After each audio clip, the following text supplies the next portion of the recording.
The pen slipped from Elias Correll's fingers and clattered against the glass table. The sound echoed far louder than it should have. Everyone froze. The lawyers stopped mid-sentence. The board members stiffened in their leather chairs. Even the city outside the floor-to-ceiling windows seemed to pause, suspended beneath gray clouds and half-finished skyscrapers. Elias stared at the pen like it had betrayed him. "Mr. Correll," one of the attorneys said carefully, "shall I pass you another?" Elias didn't answer right away. His throat felt tight. His chest burned, not with pain, but with something heavier, finality. This was it, 42 years of work. 42 years of nights without sleep, of ports negotiated in foreign countries, of ships launched with his name etched into steel. All of it was about to disappear with one signature. "I just need a moment," Elias said finally, his voice rough. Across the table, a board member cleared his throat. "We've already delayed this meeting twice. The creditors won't wait." "They've waited long enough," another added flatly. Elias leaned back in his chair, eyes drifting to the skyline. Correll Maritime Holdings had once dominated those waters. Every cargo ship gliding through the harbor below had felt like a personal victory. Now, the company was being dissected line by line, asset by asset, by people who spoke of it like a corpse. Bankrupt, insolvent, unsalvageable. Words that felt unreal.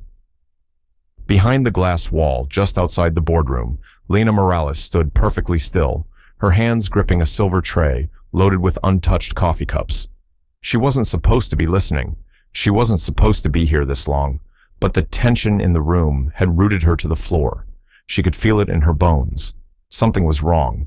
Inside the room, the lead attorney slid a thick stack of papers toward Elias again. "Once you sign, the restructuring will proceed immediately. You'll retain an honorary title, of course, but operational control will be gone," Elias finished quietly. No one contradicted him.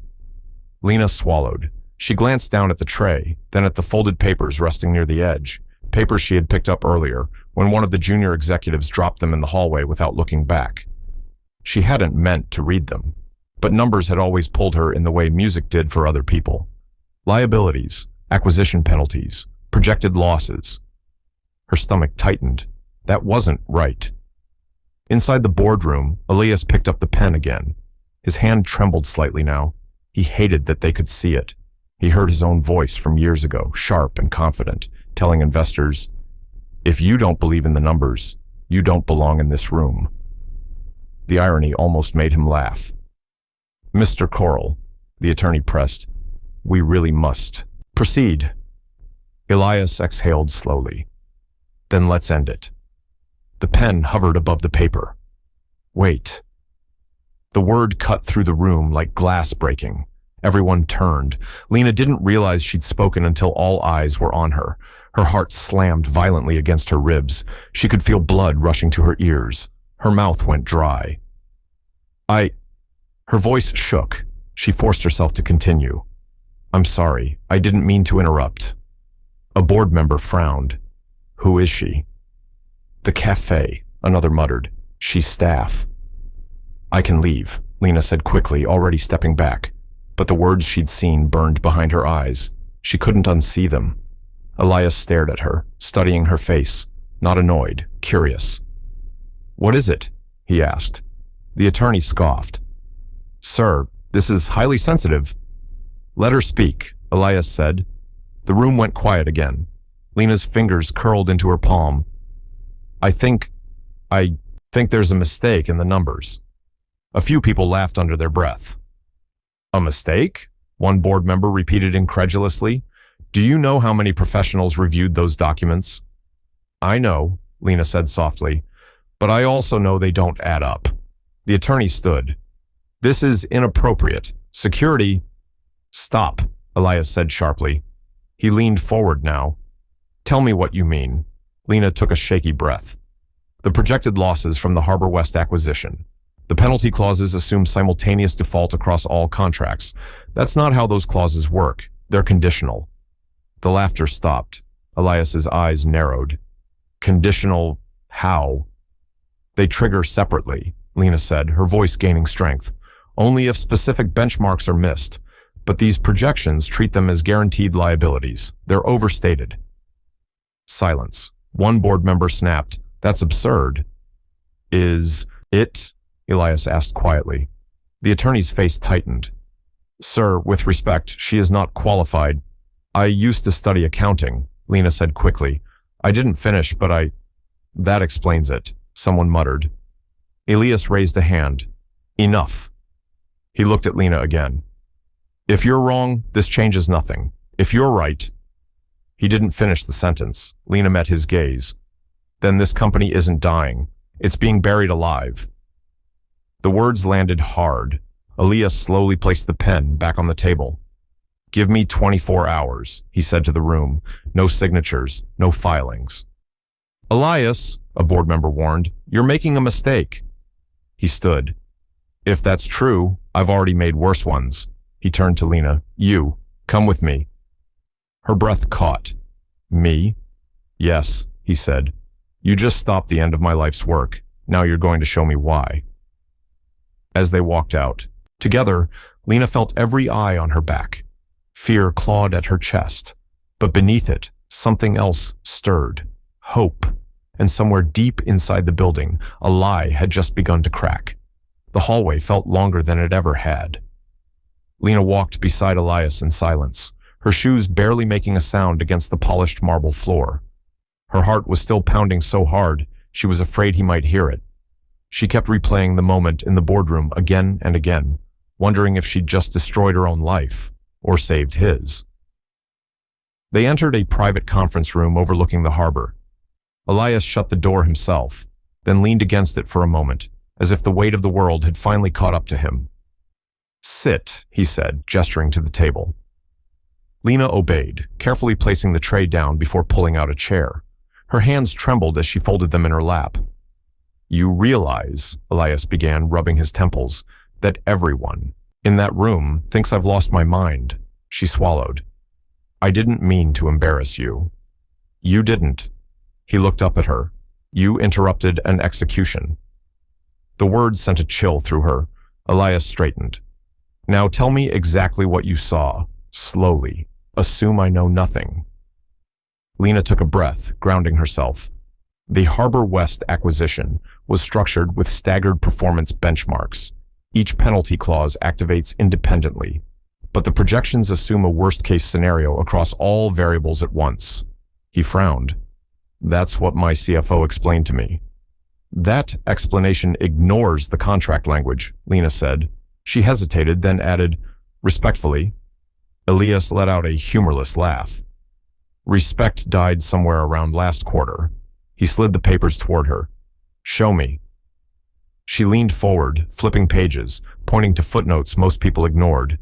Her voice steadied as she spoke, numbers lining up in her mind like old friends. "These penalties depend on missed port expansion deadlines," she continued, "but 3 of the 4 ports already met the benchmarks. The 4th has an extension clause." Elias's jaw tightened. "So the liability shouldn't be anywhere near this high," Lena finished, "not unless someone wanted it to look that way."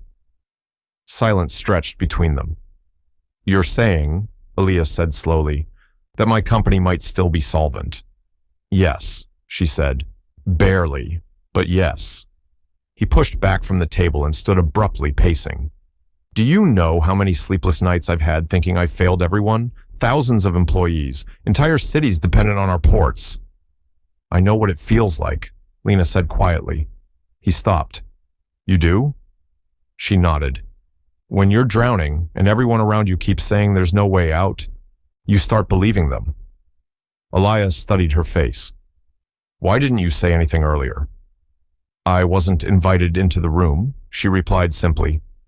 Something flickered in his eyes. A knock came at the door. "Mr. Coral," a voice called, tense. "The board wants to reconvene. They're concerned." "They can wait," Elias said sharply. Then, after a pause, "No. Actually, tell them we'll meet in an hour." The door closed. He turned back to Lena. "If this is true, someone manipulated the projections." Her stomach dropped. "That's what I think." "Who?" She hesitated. I don't know. But whoever structured the financial review had to understand the contracts well enough to distort them convincingly. Elias's expression darkened. One name hung between them, without being spoken. Marcus Hale, his former CFO, his closest advisor, the man he trusted more than anyone. No, Elias muttered. He wouldn't. Lena didn't respond. She didn't need to. Elias sank back into his chair. You understand what you've done, don't you? She shook her head. I just told the truth. You put yourself in the crosshairs, he said. If you're wrong, they'll bury you. If you're right. He trailed off. They'll still try, she said softly. Elias let out a slow breath. You shouldn't be here. I know. And yet, he said, you might be the only reason this company survives. The weight of that landed heavily on her shoulders. I can't protect you completely, he continued. People don't like it when the story changes. I'm not afraid, she lied. He smiled faintly. You should be. The door opened again, more forcefully this time. One of the board members stepped in, face tight with irritation. This delay is unacceptable, he snapped. Investors are already calling. Elias stood. Then tell them the truth. And what truth is that? The man demanded. That we may have been misled. The board member's eyes flicked to Lena. By her? By someone, Elias corrected. The man scoffed. This is reckless. Elias leaned forward. No. What's reckless is signing away a company without asking why the numbers smell wrong. The board member's lips pressed into a thin line. You're making enemies. I already have them, Elias said. The man stormed out. Lena exhaled shakily. I think I should go. No, Elias said immediately. You stay. If they move fast, it's because they're afraid. Afraid of what? Of being exposed. A chill ran through her. Elias picked up his phone. I'm calling an independent auditor, not one recommended by the board. One I trust. He paused, looking at her. You're going to help them. Her eyes widened. Me? You understand this mess better than anyone in that room, he said, and you're not compromised. I'm just a waitress. He met her gaze. Not anymore. Outside, the city moved on, unaware that inside the glass tower, a silent war had just begun, one built on numbers, loyalty, and a truth powerful enough to bring an empire to its knees. The audit team arrived just after sunset. 3 people stepped out of the elevator, 2 men in dark suits and a woman carrying a worn leather briefcase. They didn't look impressed by the building or intimidated by the company name etched into the walls. That alone made Elias trust them a little more. Lena stood near the window, arms folded tightly across her chest. She felt exposed, like a spotlight had been turned on her life without warning. Every time the elevator chimed, her stomach flipped. Elias noticed. You can still walk away, he said quietly. No one would blame you. She shook her head. If I do that, then everything I said in that room was just noise. One of the auditors, the woman with the briefcase, approached them. Mr. Coral, I'm Dana Rourke. We were told this is urgent. It is, Elias replied, and sensitive. Dana's eyes flicked briefly to Lena, then back to him. Then, let's not waste time. They settled into the smaller conference room. Papers spread across the table. Screens lit up. Numbers began to move. For the first hour, Lena barely spoke. She listened as the auditors reviewed figures, checked sources, and compared clauses. Her heart pounded every time one of them paused too long on a page. Then Dana looked up. Who flagged this? Elias gestured to Lena. Dana raised an eyebrow. You? Lena nodded, her throat dry. Dana slid the document toward her. Walk me through your thinking. Lena hesitated, then leaned forward. She spoke carefully at first, then faster, her voice gaining confidence as the logic unfolded. She pointed out inconsistencies, misapplied assumptions, clauses twisted just enough to look legitimate. The room grew quiet. Dana leaned back slowly. Well, she said, exhaling, that's not a rounding error. One of the men muttered, that's deliberate. Elias closed his eyes for a brief moment. When he opened them, something had changed. The doubt was gone. What remained was anger, cold, focused, dangerous. Who signed off on these projections? Dana asked. Elias answered without hesitation. Marcus Hale. Silence again. Dana nodded once. Then this isn't just financial mismanagement, it's manipulation. Lena felt a chill. Saying it aloud made it real. Someone hadn't just made a mistake. Someone had tried to destroy the company. Her phone buzzed. Unknown number. She ignored it. 10 minutes later, it buzzed again. This time, she glanced at the screen. Stop digging. Her blood ran cold. She looked up at Elias, then back at the phone. I think someone knows. Elias's jaw tightened. Let me see. She handed him the phone. He read the message, his expression darkening. They're moving fast, he said, which means we are too. Dana stood. We'll need full access, emails, internal memos, contract revisions. You'll have it, Elias said, all of it.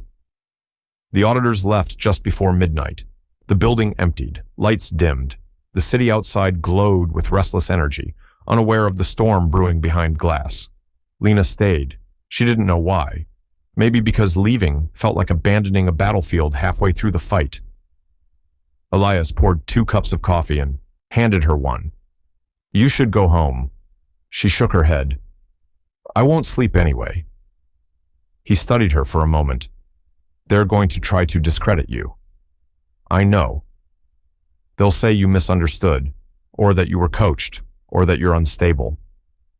She let out a small, humorless laugh.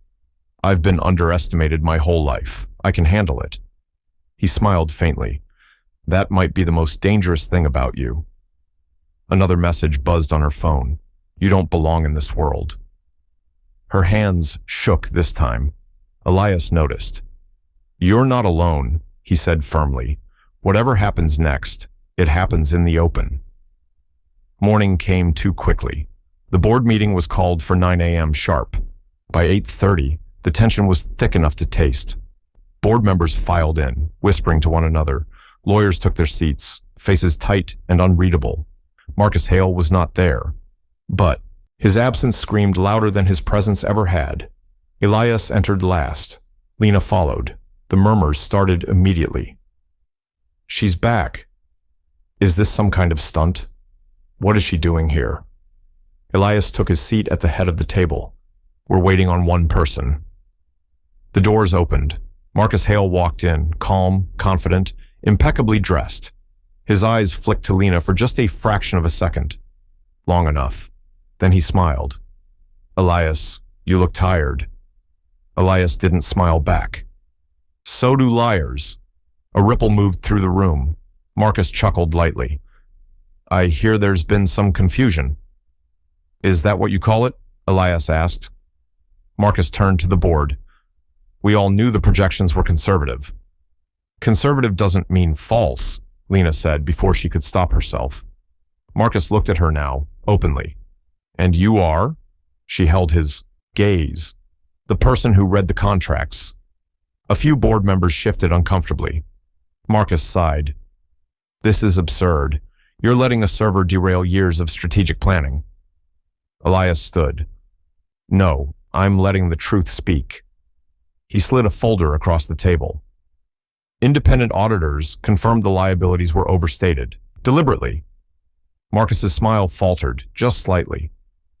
That's a serious accusation, Marcus said carefully. So is fraud, Elias replied. The room erupted. Voices overlapped. Accusations flew. Lawyers whispered urgently. Lena's heart raced. Fear clawed at her chest, but beneath it was something else. A strange calm. Marcus leaned forward, his voice low. You think you've won, he said to her, but this doesn't end well for people like you. She met his gaze, her voice steady. It already didn't. I just stopped pretending. The silence that followed was heavy, charged, irreversible. Somewhere deep within the company, the lie finally broke apart, and there was no putting it back together.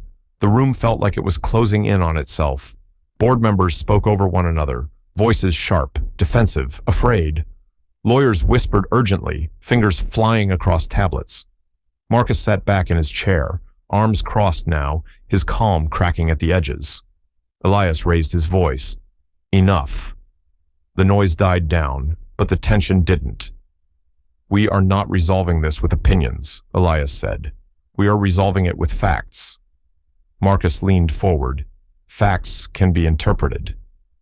Not when they're falsified, Elias snapped. Lena felt every pair of eyes slide toward her again. She forced herself not to shrink. Dana Rourke stepped into the room then, carrying a thick folder. Mr. Corll, she said calmly, we completed the preliminary review faster than expected. Marcus stiffened. Who authorized this? I did, Elias replied. Dana opened the folder. The acquisition penalties were recalculated using correct clause activation. The difference is significant. How significant? A board member asked. Dana didn't look at Marcus when she answered. Enough to change the outcome of this company's future. A murmur rippled through the room. That's impossible, Marcus said sharply. Those projections went through multiple layers of approval. Yes, Dana replied evenly, including revisions made after internal reviews were completed. She slid several pages across the table. Elias picked one up. His hands tightened around the paper. These edits, Dana continued, were made using Mr. Hale's credentials. No secondary authorization. The room went dead silent. Marcus laughed suddenly, too loudly. You're accusing me of forging my own work? I'm stating what the system logs show, Dana said. Elias looked up at Marcus. Why? Marcus's smile faded completely now. Because you were blind, he said coldly. Because you trusted me to make hard decisions while you played visionary. You destroyed my company, Elias said. I protected it, Marcus shot back. You didn't have the stomach to cut losses. I did. Lena felt anger surge. By lying? Marcus turned to her, eyes sharp. By controlling the narrative. That narrative cost people their jobs, she said. Their savings, their futures. Marcus scoffed. You think this world is fair? No, Lena said, but I think lies always come due. Elias stood. This meeting is adjourned. A board member protested. You can't. I can, Elias said, and I just did. Security was called. Marcus was escorted out, his composure gone, fury etched across his face as he passed Lena. This isn't over, he hissed under his breath. She didn't respond. She didn't need to. The fallout was immediate. By noon, regulators were involved. By evening, the story had leaked. Lena watched her phone light up again and again. News alerts, messages from coworkers, unknown numbers she didn't dare answer. Whistleblower Waitress exposes corporate deception. She stared at the headline, her chest tight. I never wanted this, she whispered. Elias stood beside her, looking out over the harbor. Neither did I, but truth doesn't ask permission. She laughed weakly. Everyone knows my name now. They'll forget, he said. What matters is what changes. That night, Lena didn't go home. She sat alone in the quiet cafe, the same place she'd stood invisible for months. The chairs were stacked. The lights dimmed. The hum of the building felt different now, uneasy, alert. Her manager approached hesitantly. They told me to give you this. An envelope. Inside was a termination notice. Her breath caught. I didn't do anything wrong. I know, he said quietly, but things are complicated. She nodded. She had expected this. Still, it hurt. Elias found her minutes later. You're fired? She held up the paper. Looks like it. His jaw tightened. You're not losing your livelihood because you told the truth. I already did. No, he said firmly. You gained something bigger. He paused. Come work with me. Her eyes widened. I'm not qualified. You're honest, he said. That's rarer. She hesitated. People will say I'm just your symbol. Let them, Elias replied. Symbols change cultures. The days that followed were brutal. Lena sat in meetings where executives avoided her eyes, She walked through hallways where whispers followed. She received emails questioning her credibility, her education, her motives. One night, she broke down in the empty conference room. "I didn't sign up for this," she said through tears. "I just wanted them to look again." Elias sat across from her, his voice softer than she'd ever heard it. "Leadership isn't about wanting power. It's about accepting responsibility when it arrives uninvited." She wiped her eyes. "What if I fail?" "Then we learn," he said, "but we won't lie." The audit expanded. More inconsistencies surfaced. Contracts quietly adjusted over years. Decisions justified by fear instead of truth. The company bled, but it didn't die. Slowly, the narrative shifted. Employees began to speak up. Anonymous tips flooded in. Managers admitted mistakes that had been buried for years. Lena felt something change inside her. Fear gave way to purpose. One evening, as she packed up files, Elias handed her a folder. "What's this?" "Enrollment papers," he said. "Finish your degree." She stared at him. "I can't afford—" "You can't afford not to," he replied. "Not now." Her throat tightened. "Why are you doing this?" He looked at her, eyes tired but clear. "Because you reminded me who I was before power made me quiet." Outside, the city lights flickered on one by one. Inside the tower, a company once built on silence was learning how to speak. And Lena Morales, once invisible, once dismissed, stood at the center of a storm she never asked for, but refused to run from. The hardest part was still coming. The pressure didn't ease, it intensified. Every morning, Lena walked into the building, feeling like she was stepping onto a battlefield. Conversations stopped when she passed. Doors closed more quietly than before. Some people looked at her with gratitude, others with resentment, a few with outright hostility. She learned quickly who had built their comfort on silence. One afternoon, during a review meeting, a senior operations director slammed his folder shut. "This is a witch hunt," he snapped. "We're digging into decisions made 10 years ago. People followed protocol." "Protocol isn't the same as integrity," Lena said. The man turned to her sharply. "And you're the authority on that now?" Before she could answer, Elias spoke. "She's the authority on asking questions, something we stopped doing." The room went quiet. After the meeting, Lena confronted Elias in the hallway. "You don't have to defend me every time." "I'm not," he replied. "I'm defending the standard." She exhaled. "It feels like they're waiting for me to slip." "They are," said honestly. "That's why you won't." At night, Lena studied. Textbooks spread across her small apartment table. Accounting principles she once loved now felt urgent, alive. Every formula connected to real people, real consequences. Her phone buzzed constantly. Some messages were kind, others were cruel. "You're just chasing fame. You ruined a good man's career. You should have stayed in your place." She learned not to read them after midnight. The first public hearing came 3 weeks later. Cameras crowded the steps. Reporters shouted questions as Elias and Lena walked in together. "Mr. Coral, did you know about the falsified projections?" "Ms. Morales, were you encouraged to speak up, or did you act alone?" Lena's heart pounded, but she kept walking. Inside, the air was cold, formal.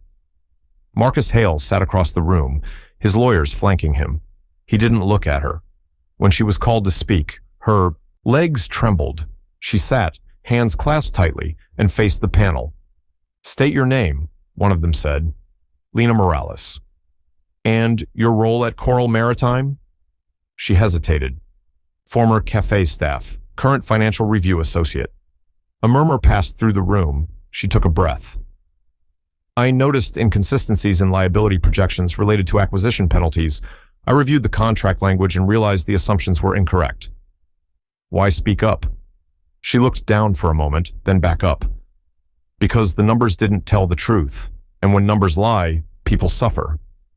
Marcus finally looked at her then. His eyes were sharp, calculating. After the hearing, Elias found her standing alone near a window. "You were incredible," he said. She shook her head. "I was terrified." "That's what courage looks like," he replied. The days blurred together. More hearings, more audits, more stories leaked. The company stabilized slowly, painfully. Shares rose, dipped, rose again. Investors returned cautiously. One evening, Elias called her into his office. "I'm stepping back," he said. Her heart skipped. "What?" "Not leaving," he clarified, "but changing how I lead." She frowned. "Why?" "Because this can't depend on one person again," he said. "Not me, not you." He slid a document across the desk. "What's this?" "A proposal, oversight council, rotational leadership, transparency baked into the system." She scanned it, eyes widening. "This is radical." "So was telling the truth in that boardroom," he said. She looked up. "You're serious about this?" "I'm serious about never letting silence grow comfortable again." She nodded slowly. "Then you'll need people who aren't afraid to disagree with you." A faint smile touched his lips. "I was hoping you'd say that." Weeks later, Lena received her first university acceptance email. She sat on her bed, staring at the screen, tears streaming down her face. She hadn't failed. She hadn't been foolish. She had changed something. At work, a junior analyst approached her hesitantly. "Can I ask you something?" "Of course." "I noticed something off in a vendor contract," he said. "I wasn't sure if I should say anything." She smiled gently.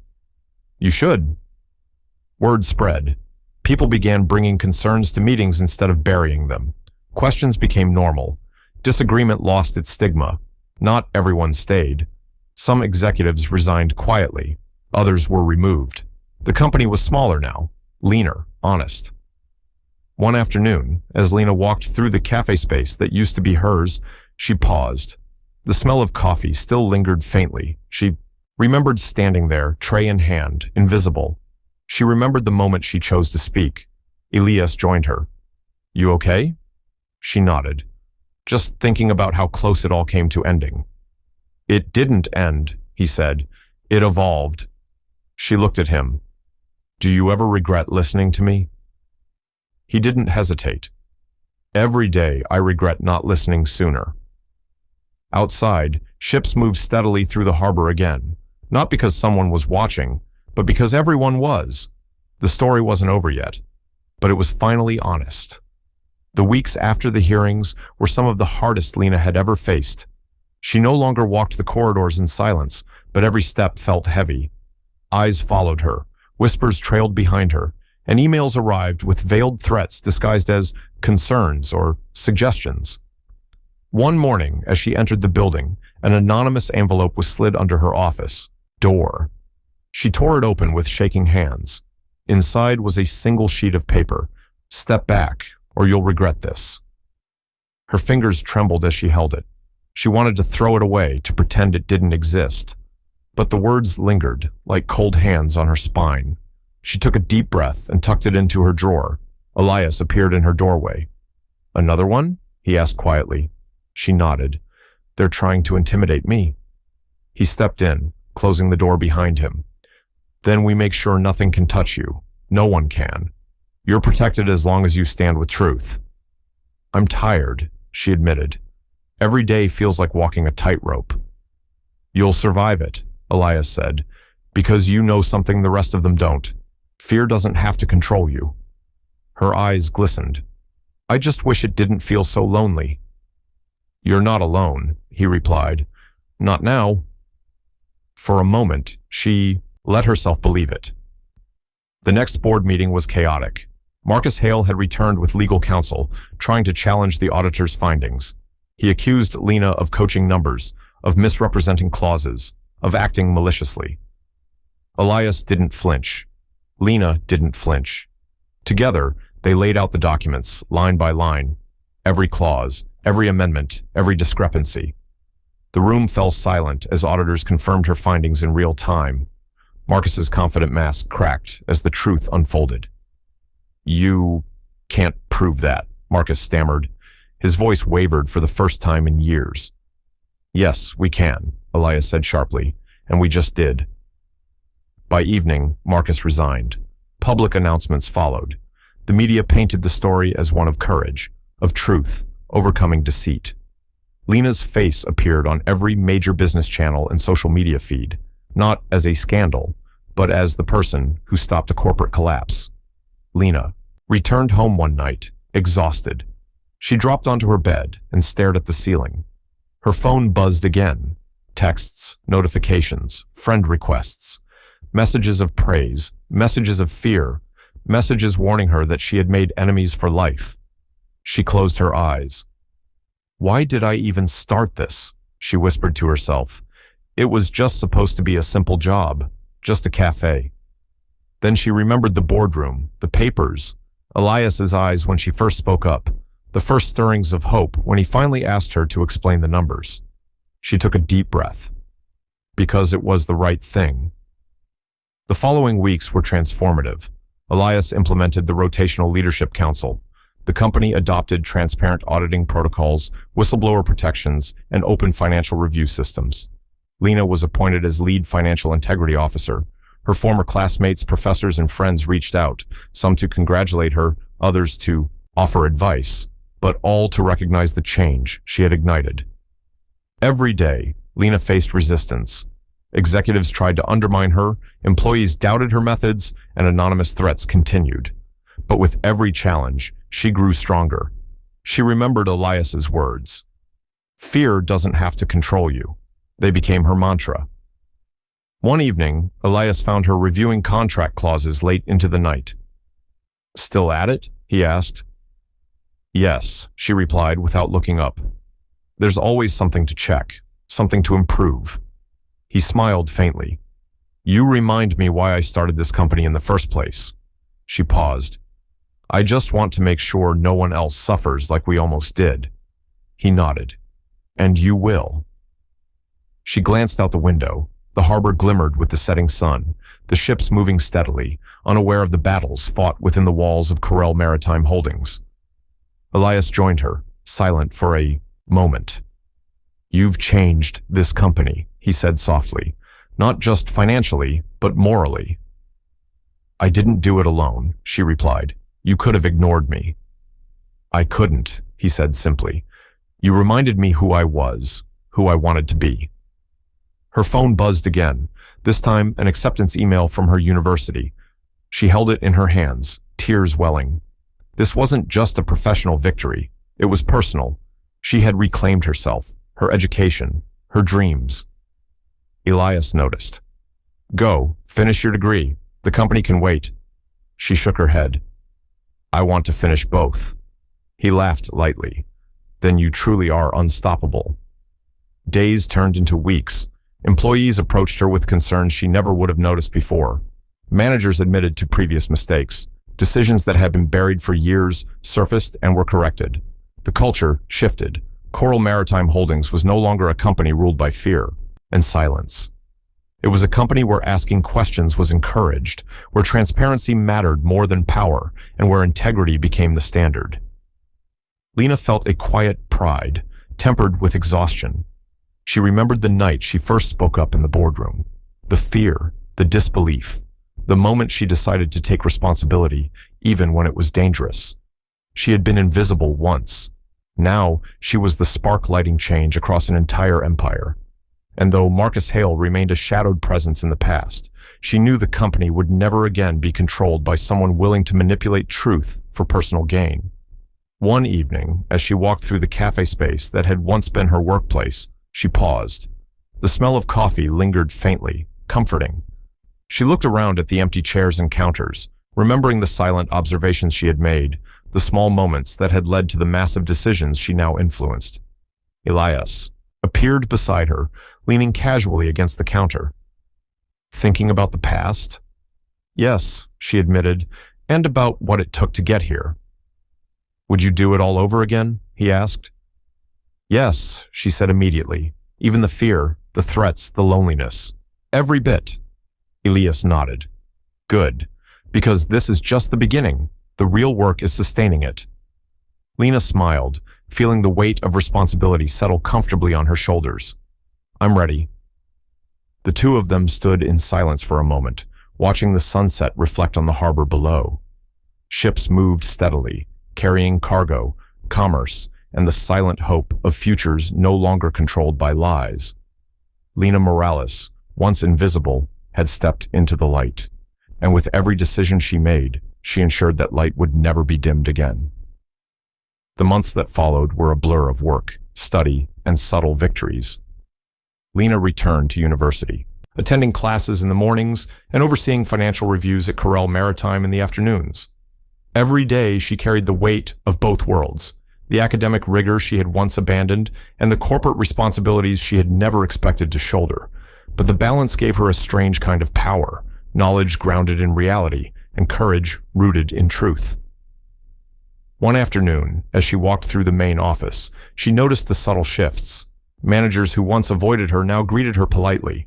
Junior staff came to her with questions, unafraid. Emails requesting guidance replaced the ones filled with veiled threats. The culture had changed, not overnight, but irrevocably. Elias called her into his office. She entered, weary but determined. "You've done more than I could have imagined," he said, gesturing toward the skyline beyond his desk. "This company, it's alive again, honest, transparent." Lena hesitated. "It still feels fragile." "Fragile, yes," he admitted, "but resilient in ways it never was before. Because people can speak, because truth matters again." They both stood in silence, watching the sun cast golden lines across the harbor, ships gliding like tiny promises across water that reflected possibility. Lena felt a surge of something unfamiliar. Pride, not just in survival, but in transformation. She had touched lives she didn't even know existed, shifted the path of an empire, and reminded everyone, including herself, what courage looked like. One evening, she returned to the small cafe space that had once been her workplace. The air smelled faintly of roasted coffee beans, quiet and comforting. She ran her fingers along the counter and remembered the first time she had stood there, tray in hand, unnoticed by anyone.